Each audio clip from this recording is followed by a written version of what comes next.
ये लोग एक गाय के पेट में हाथ कैसे डाल रहे हैं? क्या आपने ऐसी कार देखी है जो रंग बदलती हो? एक ऐसा बच्चा जो अपनी माँ के पेट से 2 बार पैदा हुआ, ये क्या माजरा है? जानेंगे वीडियो के आखिर में, तो देखते रहिए वीडियो आखिर तक। नंबर 9, आपने गायों को अक्सर प्लास्टिक की चीजें खाते देखा होगा जो उनके हेल्थ के लिए काफी खतरनाक साबित होती है। और ऐसा देखकर आपके दिमाग में भी कभी न कभी ये आया होगा कि काश कोई ऐसा तरीका होता कि गाय क्या खाती है इसको मॉनिटर किया जा सकता।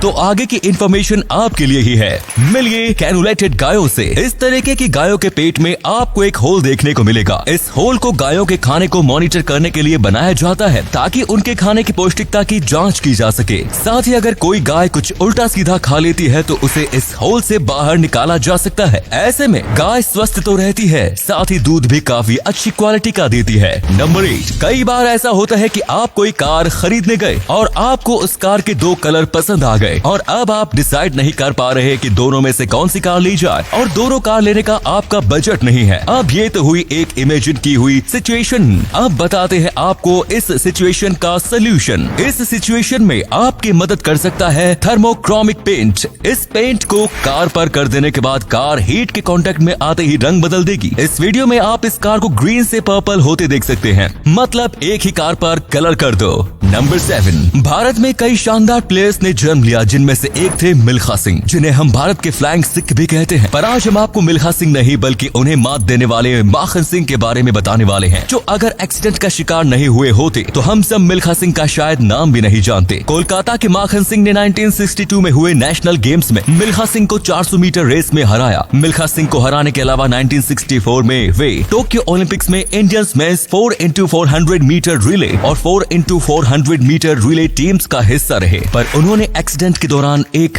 अपना पैर खो दिया। पैर खोने के चलते उनका गेम तो छूटा ही, साथ ही उन्होंने बाकी जिंदगी भी काफी गरीबी में बिताई। नंबर 6, आपने कई बड़े और खंडहर हो चुके महल देखे होंगे जिनमें किसी टाइम पर राजा महाराजा रहा करते थे और उस वक्त वे खूबसूरत महल हुआ करते थे। आज हम महलों की बात इसलिए कर रहे हैं क्योंकि जर्मनी के एक व्यक्ति ने वो सभी महल जो खंडहर हो चुके हैं को दोबारा से बनाने का फैसला लिया और जर्मनी के पूरे एक शहर में लगभग 40 महल और किले बना दिए। मिलिए गंटर बेनर्ड से। जर्मनी के सैक्सोनी एनहाल्ट स्टेट में मौजूद छोटे से टाउन जब स्टेट को बेनर्ड ने एक नया रूप ही दे दिया। उन्होंने यहाँ मौजूद सभी किलों और महलों के मिनिएचर मॉडल तैयार किए, जिन्हें आप ओरिजिनल किले के बाहर देख सकते हैं। साइज ने ये सभी मॉडल ओरिजिनल से काफी ज्यादा छोटे हैं, पर 87 साल के कंस्ट्रक्टर ने ऐसा करके पुराने किलों में मानो जान फूंक दी। मजेदार बात तो ये है कि इन मिनिएचर किलों और महलों को बनाने में वे कंस्ट्रक्शन से निकले वेस्ट का इस्तेमाल करते हैं। नंबर 5, आपने आज तक बिजली बनाने के कई अलग अलग तरीकों के बारे में पढ़ा और सुना होगा, पर आज बिजली बनाने का जो तरीका हम आपको बताने जा रहे हैं वो भविष्य की टेक्नोलॉजी है जो आने वाले टाइम में आपको देखने को मिल जाएगी। इस टेक्नोलॉजी का नाम है एनर्जी काइट। इस टेक्नोलॉजी पर अभी काम चल रहा है। इसे डेवलप करने वाली बर्लिन की स्टार्टअप कंपनी एनआर काइट के सीईओ अलेक्जेंडर बोर्डमन का कहना है कि वे इस टेक्नोलॉजी पर 2012 से काम कर रहे हैं। इस टेक्नोलॉजी में एक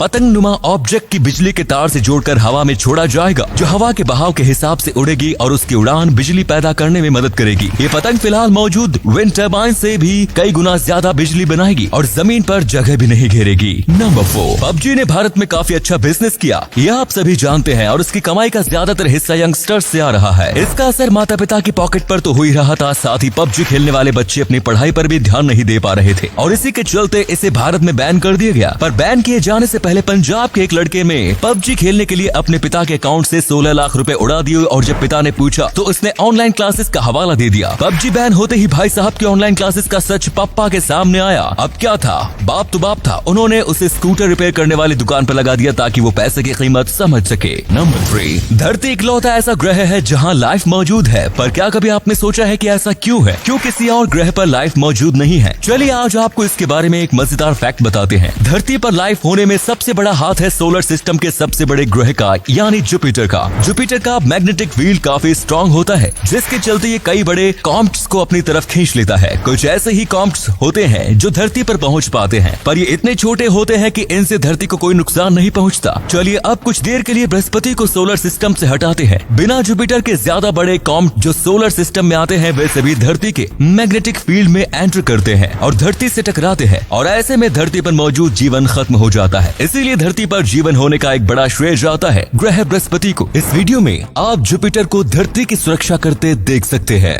नंबर 2, कोका कोला को बनाने में इस्तेमाल किए जाने वाले इंग्रेडिएंट्स के बारे में किसी को कोई जानकारी नहीं है। इस पूरी तरीके से सीक्रेट रखा गया है। तो अब आप सोच रहे होंगे कि जो एम्प्लॉइज कोका कोला बनाते हैं उन्हें तो इसके बारे में पता होगा। तो चलिए आज आपका ये भ्रम भी तोड़ देते हैं। कोका कोला को बनाने के लिए 7 अलग अलग इंग्रेडिएंट्स का इस्तेमाल किया जाता है। ये सभी इंग्रेडिएंट्स दुनिया के अलग अलग हिस्सों से आते हैं, और जिन कंटेनर में ये सभी इंग्रेडिएंट्स आते हैं उन पर उन्हें आइडेंटिफाई करने के लिए कोड लिखे हुए होते हैं। इसीलिए किसी को पता नहीं होता कि कंटेनर्स में क्या है। इनमें से 3 इंग्रेडिएंट्स को अटलांटा में मौजूद कोक के वर्ल्ड हेडक्वार्टर में भेजा जाता है, और बाकी इंग्रेडिएंट्स को कोक की दूसरी ब्रांच भेजा जाता है, जो कहाँ है इसकी जानकारी किसी को नहीं। कोक की दोनों फैक्ट्रीज एक सीक्रेट बंकर जैसी है, जहाँ सिक्योरिटी काफी हाई होती है। दोनों फैक्ट्रीज में सभी इंग्रेडिएंट्स को मिक्स किया जाता है और फिर उन्हें तीसरी फैक्ट्री में भेजा जाता है, जहाँ कोक का फाइनल फॉर्मूला तैयार होता है, जिसे फिर लोगों तक पहुँचाया जाता है।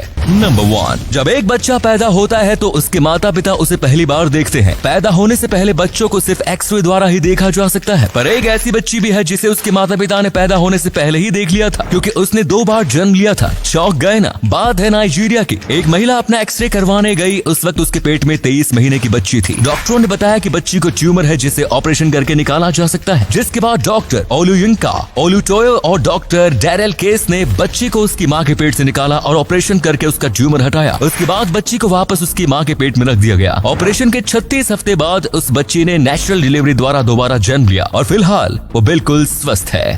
तो दोस्तों, अगर आपको ये वीडियो अच्छा लगा तो आप अपने दोस्तों के साथ